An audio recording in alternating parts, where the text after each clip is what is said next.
Hello and welcome to Edinboro Television. I'm Drew Patrick. And I'm Sierra Smith, and this is your weekly news update.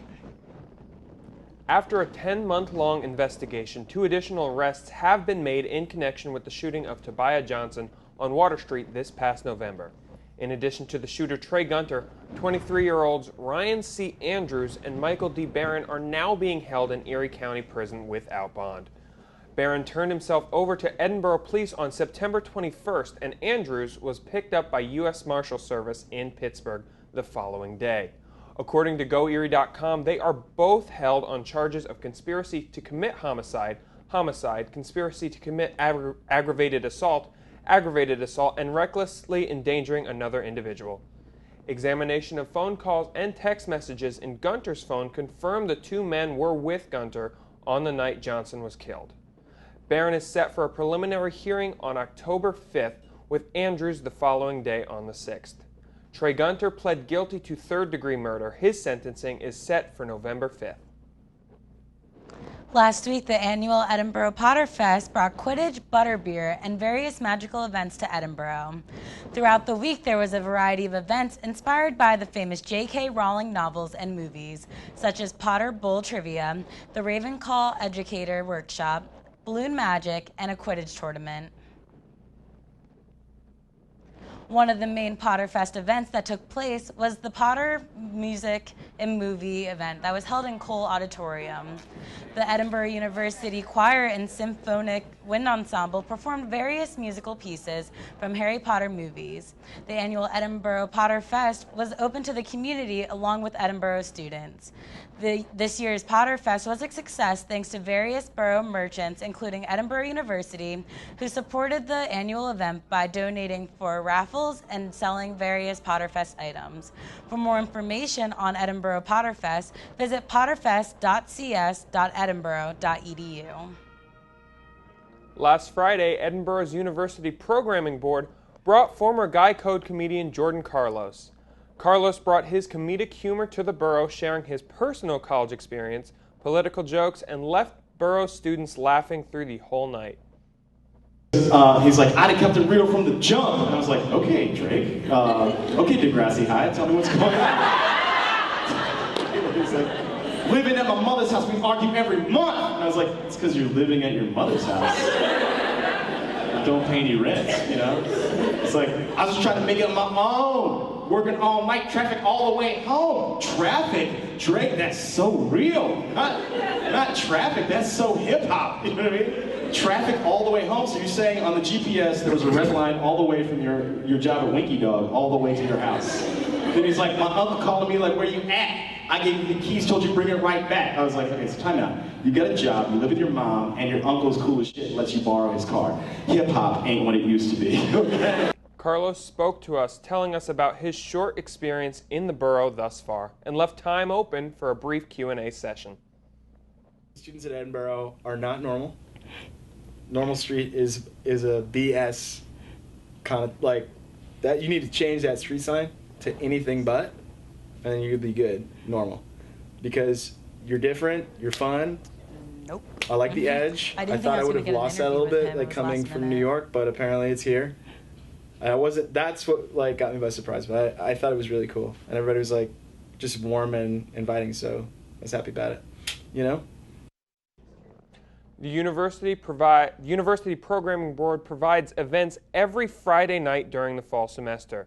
For information, head to facebook.com and search Edinboro University's Programming Board. On Sunday, September 27th, there was an event in Cooper Hall Planetarium to view the lunar eclipse that evening. The event was open to faculty, students, and the public to come view the eclipse. Coming up in national news, we have the summary of the papal visit, where he went, as well as the lives he touched during his journey in the United States. Pope Francis finished out his 6-day tour in America with an open-air mass in Philadelphia that overflowed the Benjamin Franklin Parkway, according to the Associated Press. Pope Francis assisted in talking to several child sexual abuse victims and apologized for their pain. The Pope also visited a Philadelphia jail to give hope of redemption to over 100 inmates. During the Pope's visit at the White House, he told third graders to continue to pursue their dreams, according to Times.com. After the visit to America, Pope Francis has proved himself the Pope's people. Coming up, we have your weekly weather report followed by sports. Stay tuned. Welcome to this week's Fighting Scots Sports Report. I am Tyler Trumbauer. We start things off with the women's volleyball team, which is off to the best start as a team since 2011 and the best start in the Missy Sobolewski era.